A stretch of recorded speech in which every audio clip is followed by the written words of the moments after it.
To be liable for negligence, the defendant's conduct generally must be the proximate cause of the plaintiff's harm.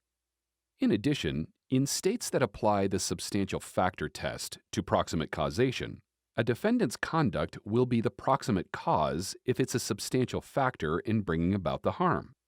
In Brisboy v. Fibreboard Paper Products, the Michigan Court of Appeals considered whether a defendant's conduct could be a substantial factor in causing a decedent's lung cancer when the cancer could have also been caused by smoking cigarettes.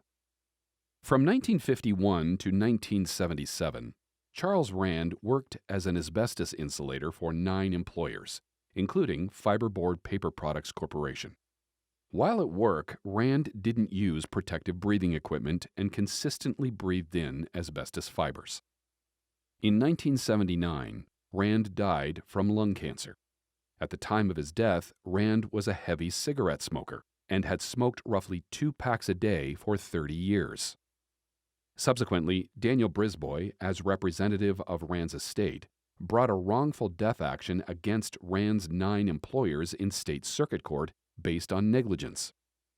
Prior to trial, 3 of the employers settled, and by the end of trial, 8 of the employers had settled, leaving Fibreboard as the only remaining defendant.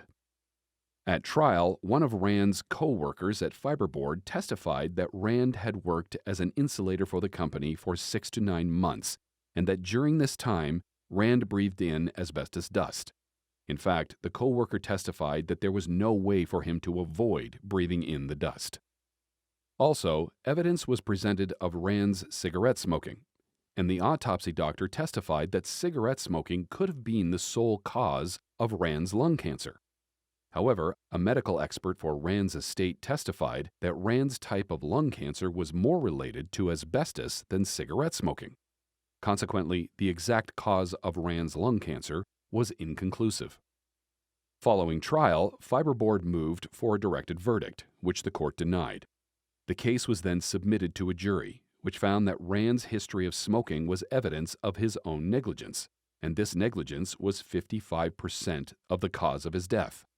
But the court refused to apply the doctrine of comparative negligence and held that, as a matter of law, Fibreboard caused Rand's lung cancer.